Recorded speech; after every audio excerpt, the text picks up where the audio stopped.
Kohler. Experimentos con chimpancés 1. Dos razones de distinto tipo son las que nos llevan a plantear pruebas de inteligencia a los monos antropoides. Sabemos que se trata de criaturas que, en muchos aspectos, se encuentran más cerca del hombre que de las demás especies de monos. En particular, se ha demostrado que la química de su cuerpo tal y como se pone de manifiesto en las propiedades de la sangre, y la estructura de su órgano superior, el cerebro, se parecen más a la química del cuerpo y a la estructura del cerebro humanos que a las características químicas y al nivel de desarrollo cerebral de los monos inferiores. La observación de estas criaturas pone de manifiesto una cantidad tal de rasgos humanos en su, por así decir, conducta cotidiana, que automáticamente surge la pregunta de si en alguna medida estos animales también son capaces de conducirse de forma racional e inteligente cuando las circunstancias así lo exigen. En esta pregunta se expresa la primera razón por la que resulta de interés el estudio de las conductas inteligentes que puedan darse en los animales, razón que podría calificarse de ingenua. Se trataría de establecer el grado de semejanza entre el hombre y el antropoide en un terreno que nos parece especialmente importante, pero en el que nuestro conocimiento de los simios es todavía muy escaso. La segunda razón es de tipo teórico. Suponiendo que, en determinadas circunstancias, el antropoide exhiba una conducta inteligente del tipo que conocemos en el hombre, nadie dudará en principio de que, en este terreno, el animal estará muy por debajo del ser humano, de manera que encontrará dificultades y cometerá errores en tareas relativamente sencillas. Pero precisamente por eso el antropoide puede servirnos para poner claramente de relieve la naturaleza de las conductas inteligentes en condiciones sumamente sencillas. En cambio, en el hombre, por lo menos en lo que al adulto se refiere, nos encontramos con que, por una parte, considerado como objeto de autoobservación, casi nunca lleva a cabo por vez primera acciones sencillas, que son las más apropiadas para la investigación, y, por otra, como sujeto de la observación, resulta que encuentra dificultades para observar adecuadamente las conductas más complejas. Por eso, cabe esperar que las eventuales conductas inteligentes de los antropoides nos permitan ver plasmados gráficamente esos fenómenos que a nosotros se nos han hecho tan habituales que ya no somos capaces de reconocer directamente su forma original, pero que, debido a su sencillez, parecen el punto de partida lógico de cualquier explicación teórica. Como en las investigaciones que se presentan a continuación, el énfasis recae, sobre todo, en la primera cuestión, se nos podría plantear la objeción de que estamos dando por supuesta una determinada solución para los problemas de los que se ocupa la segunda. En efecto, solo puede plantearse la pregunta de si hay conducta inteligente en los antropoides cuando, desde un punto de vista teórico, se ha llegado a la conclusión de que es necesario distinguir entre conductas inteligentes y conductas de otro tipo. Así, como la psicología asociacionista en particular pretende que todas las conductas a las que nos referimos aquí, incluso las más elevadas y genuinamente humanas, pueden explicarse en última instancia a partir de un principio único, al formular la primera pregunta, resulta que habríamos adoptado ya un punto de vista teórico, que, además, sería contrario a la psicología asociacionista. Es un malentendido. No hay ningún psicólogo asociacionista que, tras una observación imparcial, no vea una especie de contraposición entre conductas no inteligentes, por un lado, y conductas inteligentes, por otro. En efecto, ¿qué es la psicología asociacionista sino la teoría de que todos los fenómenos que a primera vista parecen de distinto tipo, y muy especialmente las pretendidas conductas inteligentes, se reducen en realidad a aquellos otros cuyo sencillo carácter asociacionista reconoce todo el mundo? Dicho brevemente, las distinciones de este tipo son en realidad el punto de partida de una psicología estrictamente asociacionista, aunque su objetivo sea contrarrestarlas teóricamente. Se trata, por tanto, de una distinción muy familiar para el psicólogo asociacionista. Así, por ejemplo, en un representante radical de esta corriente, Thorndike, encontramos la siguiente afirmación como conclusión de sus experimentos con perros y gatos. Nunca hubo nada en su conducta que pareciese inteligente. Solo puede resumir así sus resultados alguien a quien previamente le han parecido inteligentes otras conductas y sabe que esa contraposición se da en la observación, probablemente del hombre, aunque luego en la teoría la haga desaparecer. Por consiguiente, la cuestión de si en los antropoides se da o no conducta inteligente puede investigarse sin necesidad de hacer suposiciones teóricas previas, ni a favor ni en contra de la psicología asociacionista.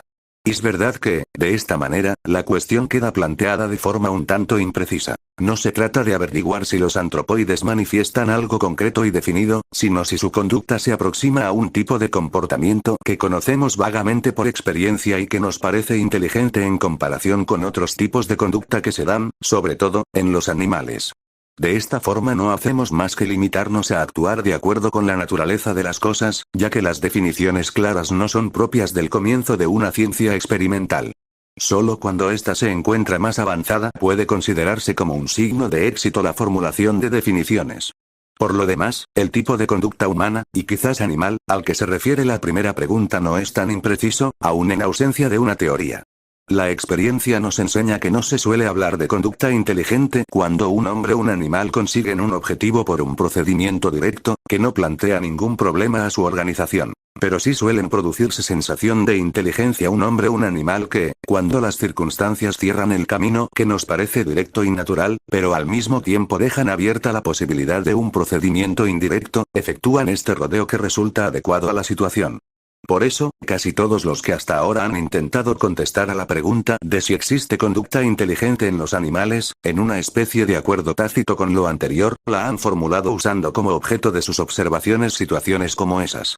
Como el resultado de este tipo de experimentos en especies con un nivel de desarrollo inferior al de los antropoides ha sido, por regla general, negativo, ha surgido la idea, actualmente muy extendida, de que la conducta inteligente no existe prácticamente en los animales. Con antropoides se han llevado a cabo muy pocos experimentos de esta clase, que todavía no han arrojado un resultado claro. Todos los experimentos de los que damos cuenta a continuación son del mismo tipo. El investigador plantea una situación en la que el camino directo hacia el objetivo no es viable, pero en la que queda abierta la posibilidad de un camino indirecto. El animal se enfrenta a la situación, que, en la medida de lo posible, le resulta visualmente accesible en su totalidad, y observamos hasta qué tipo de comportamiento le permiten llegar sus capacidades y, sobre todo, si es capaz de solucionar el problema por el procedimiento indirecto. En principio, los experimentos se han realizado solo con chimpancés, salvo unos pocos casos en los que, con fines comparativos, se observó a seres humanos, gallinas y un perro. 7 de los animales constituían el grupo original de la estación de antropoides que la Academia Prusiana de Ciencias mantuvo desde 1912 a 1920 en la isla de Tenerife. El más viejo de los 7, una hembra adulta, recibió el nombre de Tschego, ya que, debido a una serie de características peculiares, creímos, quizás erróneamente, que se trataba de un ejemplar de esta subespecie. Estamos lejos de poseer una taxonomía clara de las distintas variedades de chimpancés. Asimismo, el animal de más edad entre los más jóvenes, llamado grande, se diferenciaba bastante de sus camaradas en numerosos aspectos. Como estas diferencias tienen más que ver con el temperamento general que con las conductas que exploran nuestros experimentos sobre la inteligencia, no parece necesario que entremos en detalles sobre ellas en esta ocasión. Los 5 animales restantes, 2 machos, sultán y cónsul, y 3 hembras, tercera, rana y chica, eran chimpancés del tipo habitual. A los 7 chimpancés citados se unieron un poco más tarde otros 2, que dieron lugar a valiosas observaciones. Desgraciadamente, estos animales murieron pronto. A continuación, voy a describir brevemente su modo de ser, para dar una idea de hasta qué punto pueden existir entre los chimpancés personalidades completamente distintas. Nueva, una hembra de aproximadamente la misma edad que los otros animales jóvenes, entre 4 y 7 años en el momento en que se desarrollaron la mayoría de los experimentos, se diferenciaba anatómicamente de estos por su semblante extraordinariamente achatado y poco agraciado y por la pobreza, evidentemente patológica, de su pelambre y el mal estado en que se encontraba su piel. Sin embargo, su fealdad se veía compensada con creces por una forma de ser tan dulce y amistosa, tan confiada e ingenua y tan apacible y llana como nunca hemos visto en los chimpancés.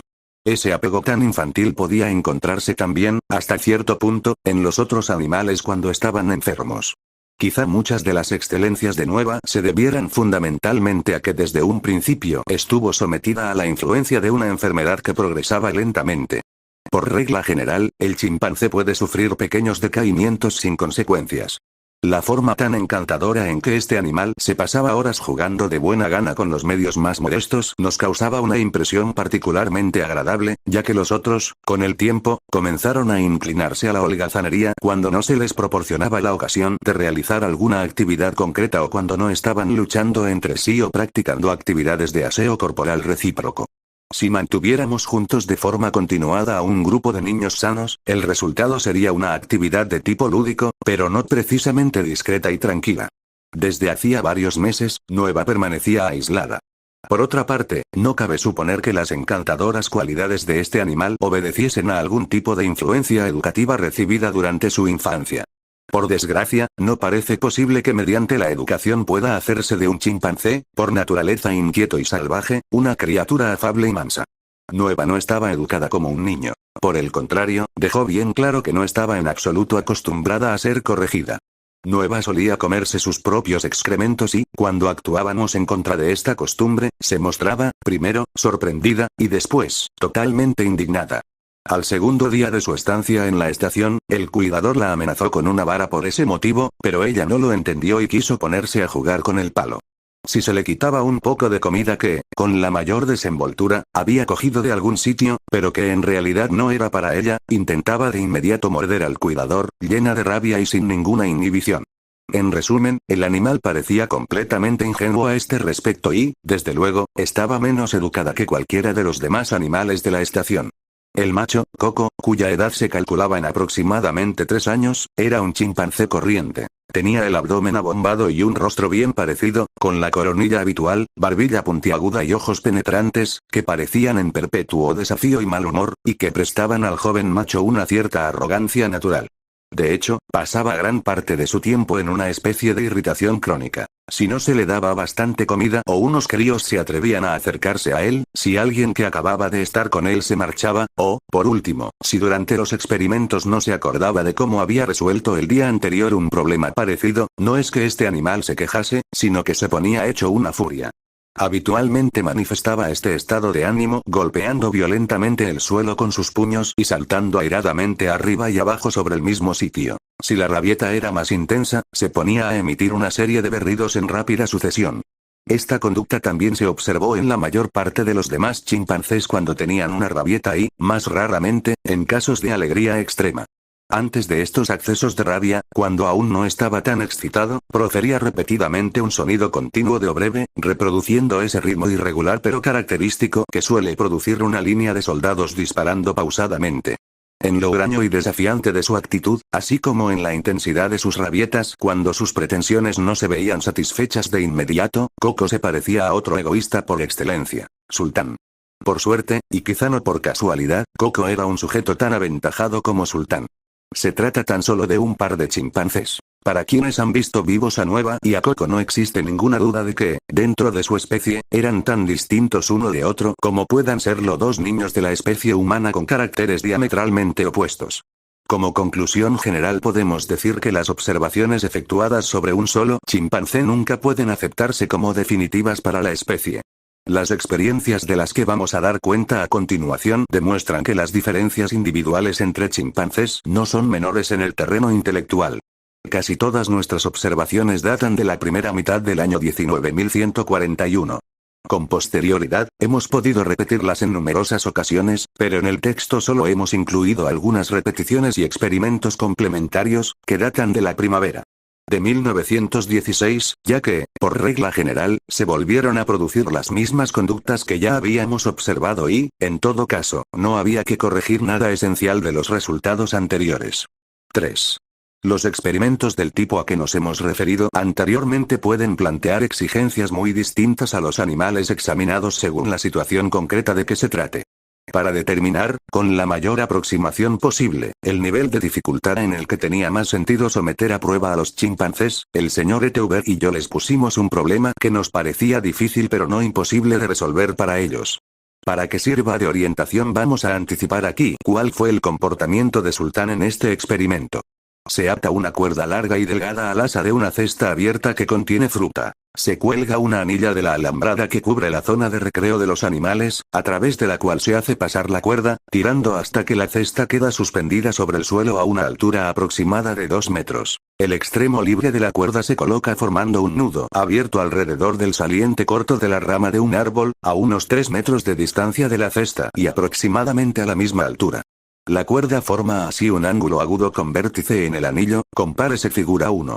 Se deja entrar a Sultán, que no ha contemplado los preparativos pero que conoce bien la cesta porque es la que se utiliza para darle de comer, mientras que el observador se sitúa al otro lado de la alambrada. El animal se fija primero en el cesto que cuelga. Inmediatamente comienza a dar muestras de una viva inquietud, hay que tener en cuenta que normalmente no está separado de los demás, y golpea con los pies sobre un tabique de madera al estilo de los chimpancés.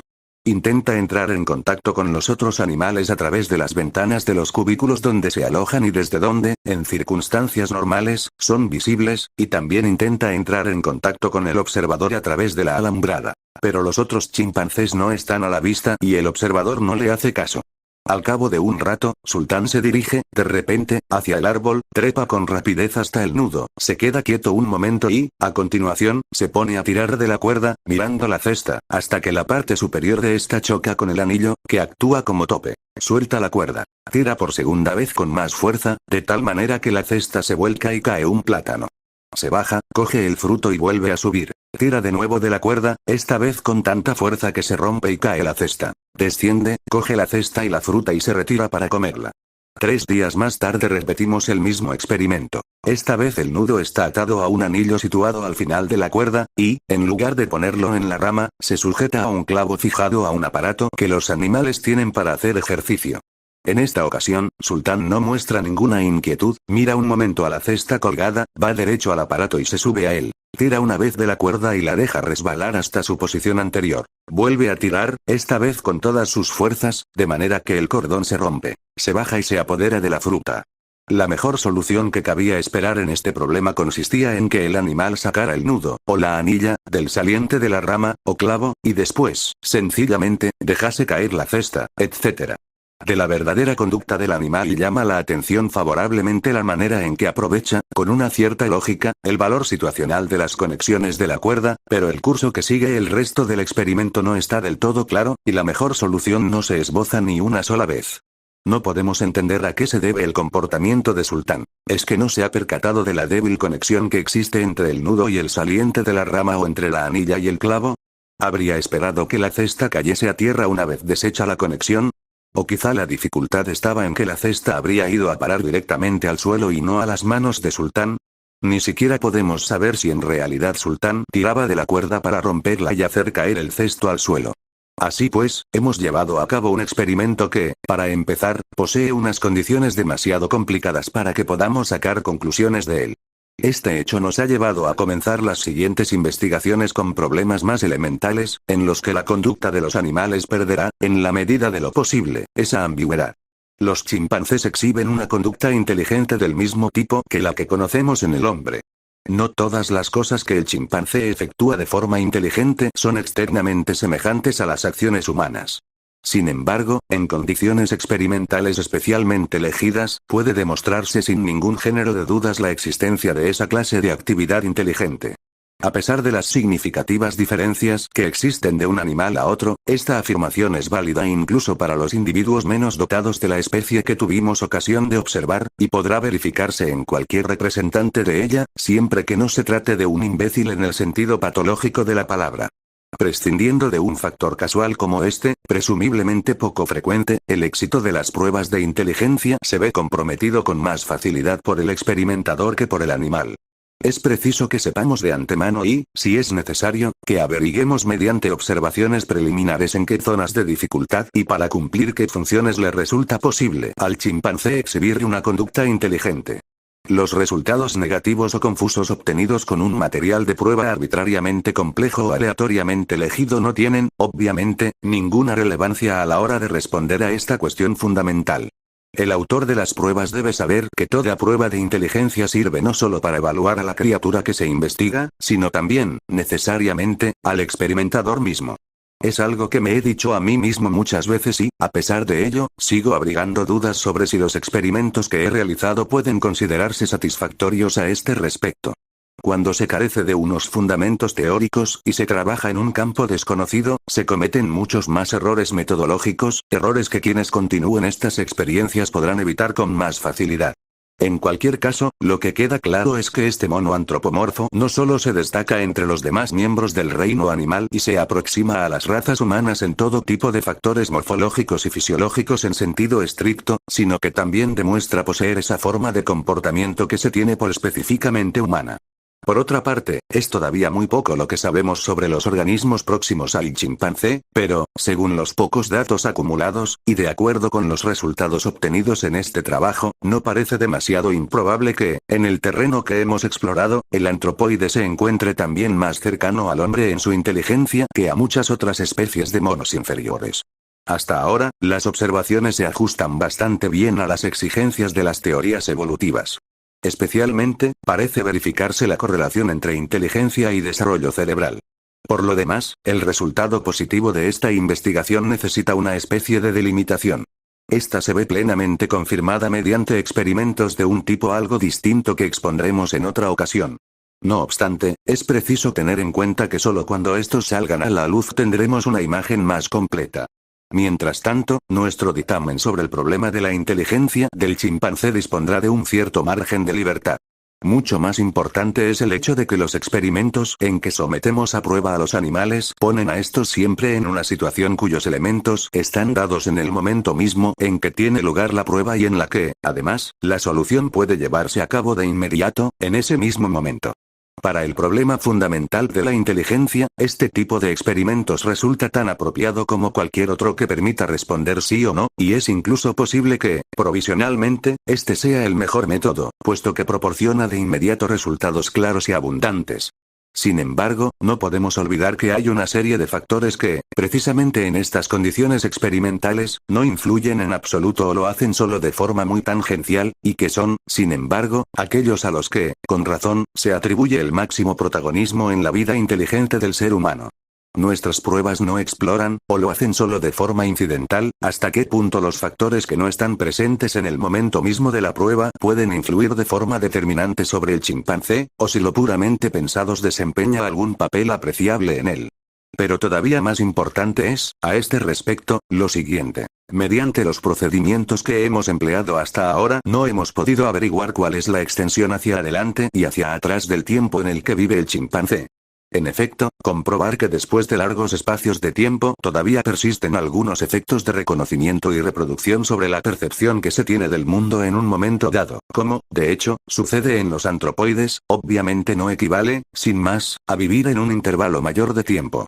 Mi prolongado contacto con los chimpancés me lleva a formular la hipótesis de que la diferencia fundamental que existe entre los antropoides e incluso el más primitivo representante del género humano radica, aparte de en la ausencia de lenguaje, en las estrechas limitaciones que el antropoide exhibe a ese respecto.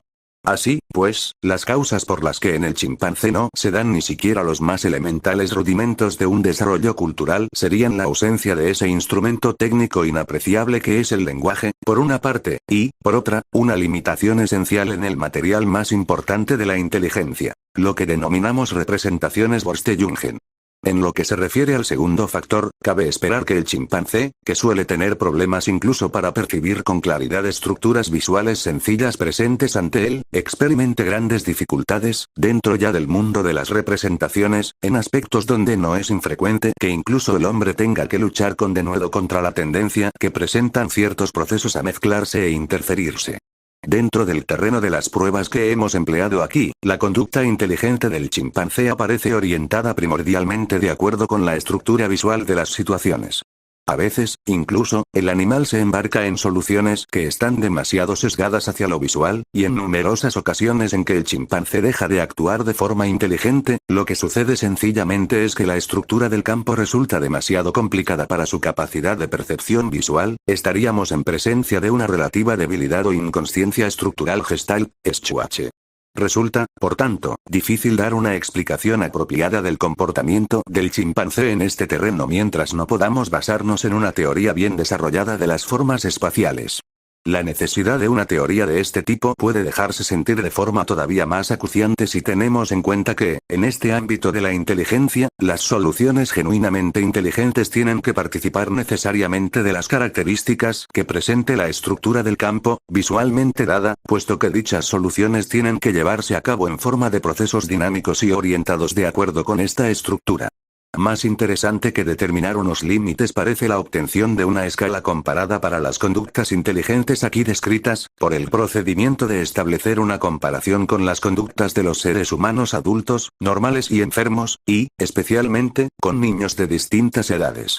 Como los resultados de este trabajo se refieren a un determinado tipo de pruebas efectuadas con un material específico a base de situaciones concretas presentadas visualmente, lo lógico sería que recurriésemos a las conclusiones psicológicas que se hubiesen alcanzado a partir de situaciones semejantes en el ser humano, especialmente en el niño. Sin embargo, esta comparación no puede llevarse a efecto, ya que, desafortunadamente para la psicología, hasta ahora no se han emprendido ni siquiera las investigaciones más básicas en este terreno. A partir de una serie de experimentos preliminares ocasionales, algunos de los cuales he relatado con anterioridad, he experimentado la sensación de que, en conjunto, tendemos a sobreestimar las capacidades que en ese campo presenta el niño antes de alcanzar la madurez, e incluso me atrevería a decir lo mismo de la capacidad del adulto privado de una formación técnica específica. Se trata pura y simplemente de una terra incógnita. Con los denominados test, empleados desde hace tanto tiempo, la psicología pedagógica ha sido hasta ahora incapaz de estudiar las capacidades de los niños normales y deficientes para enfrentarse a situaciones cuyos elementos se encuentran visualmente presentes. El hecho de que este tipo de experimentos pueda realizarse incluso con niños por debajo del primer año de edad, y pueda equipararse perfectamente en su valor científico a las pruebas de inteligencia habituales, puede compensar el hecho de que no resulten inmediatamente aplicables en la escuela y en la práctica. Desde hace varios años, Wertheimer ha defendido este punto de vista en varias conferencias académicas. Me gustaría recalcar de forma especialmente perentoria aquí, donde la falta se hace singularmente sensible, la necesidad y, si los antropoides no nos engañan, la efectividad de esta línea de trabajo. Al concluir este escrito, me llega del Sr. R.M. Yerkes, Harvard University, el siguiente trabajo. The Mental Life of Monkeys and Apes. A Study of Ideational Behavior of Monog. IRI, 1, 1916. En este proyecto para establecer una estación de antropoides americana ampliamente dotada se describen, entre otras cosas, algunos experimentos del mismo tipo que los que yo he empleado. El antropoide estudiado es un orangután, no un chimpancé. Sin embargo, en la medida que los datos presentados por Yerkes permiten emitir un juicio, los resultados parecen coincidir bastante bien con los aquí presentados. El señor Yerkes opina también que debe atribuirse inteligencia a su sujeto.